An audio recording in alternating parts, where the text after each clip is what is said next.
La presión fiscal es un ratio recaudatorio, significa los ingresos con respecto al Producto Interior Bruto, no significa que paguemos pocos impuestos.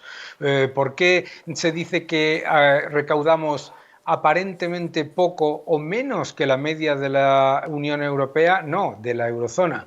La razón fundamental es porque, claro, no se está analizando lo que es el esfuerzo fiscal, que es lo que nosotros pagamos con respecto a lo que ganamos. En el esfuerzo fiscal, la presión fiscal normativa es de las más altas, no solamente de la Unión Europea, sino de la OCDE.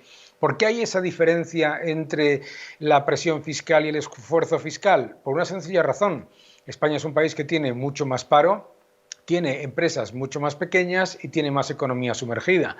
Por lo tanto, se acude constantemente a la excusa de que recaudamos aparentemente poco para subir los impuestos, para que le aumente todavía más la carga fiscal a todos los contribuyentes y no se toman medidas para reducir el paro y mejorar reducir la economía sumergida ni para aumentar el tamaño empresarial. Y constantemente se dice, bueno, es que no recaudamos lo suficiente, hay que subir los impuestos. Eso se llama la paradoja argentina, que es que estás constantemente subiendo los impuestos, subes esos impuestos y no recaudas ni de lejos lo que tenías estimado y después dices que los tienes que subir otra vez. Además, tenemos la historia de que cuando en España se suben los impuestos, el efecto recaudatorio no solamente es muy bajo, sino improductivo en cuanto a crecimiento y empleo.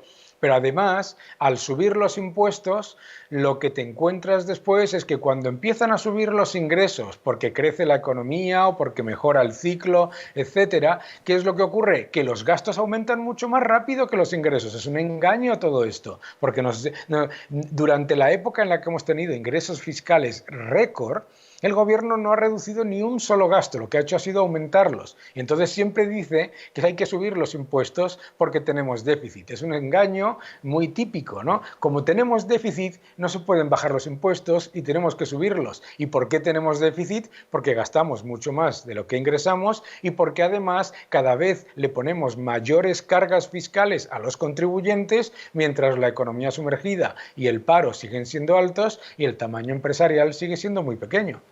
Entonces, don Daniel, en vez de subirnos los impuestos, ¿qué es lo que debería hacer el gobierno? Lo que debería hacer el gobierno es bajar gasto inútil. No podemos olvidar que el gobierno le está pidiendo a todo el mundo economía de guerra, excepto a la administración. La administración se mantiene con una administración de bonanza, se mantienen las duplicidades, se mantienen las subvenciones innecesarias que la propia AIREF mostraba que se pierden más de 10.000 millones de euros que no se sabe dónde van, anuales.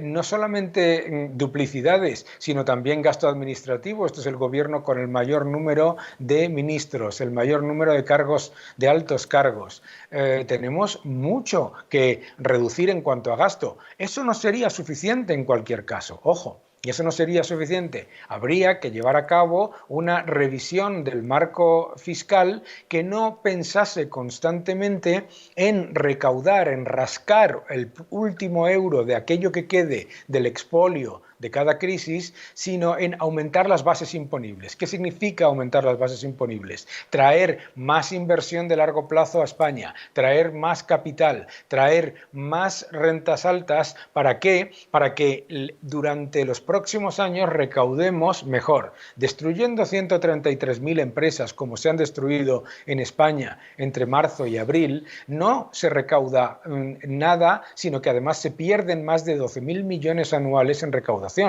Cualquiera que piense que con las subidas de impuestos que están planteando se van a recaudar los más de 115.000 millones de euros de déficit en los que se va a incurrir en el año 2020 tiene un grave problema. Señor Lacalle, ¿cómo consiguen los países nórdicos esa elevada calidad de vida con un menor esfuerzo fiscal? Se llama el IVA, tienen un IVA altísimo. La diferencia entre la fiscalidad en los países nórdicos con respecto a la nuestra, tienen una fiscalidad más baja para el patrimonio, tienen una fiscalidad más baja para las empresas que las de España, por ejemplo, y lo que tienen son unos impuestos indirectos muy altos. Entonces, cuando se dice que en esos países hay una elevada fiscalidad, no es mentira, pero tenemos que ir a los datos. Y los datos muestran que ni en renta, ni en patrimonio, ni en impuestos a las empresas tienen impuestos superiores a los nuestros, ni muchísimo menos. De hecho, mucho más bajos en muchos casos. Lo que tienen es un IVA altísimo. Cualquiera que haya viajado a cualquier país nórdico sabe que el IVA es muy alto. ¿Y qué efectos tendrá en nuestra economía esta subida de impuestos que está preparando el gobierno socialcomunista? Bueno, nosotros ya tenemos la evidencia de que las subidas de impuestos en periodo de crisis retrasan la recuperación. Ya tenemos la evidencia, ya lo hemos visto una ocasión detrás de otra con diferentes gobiernos. No podemos negar que siempre que se ha tomado esa idea falsa de que como se recauda poco o aparentemente poco, vuelvo a decir que no es que recaudemos poco, recaudamos en base a lo que es nuestra economía real.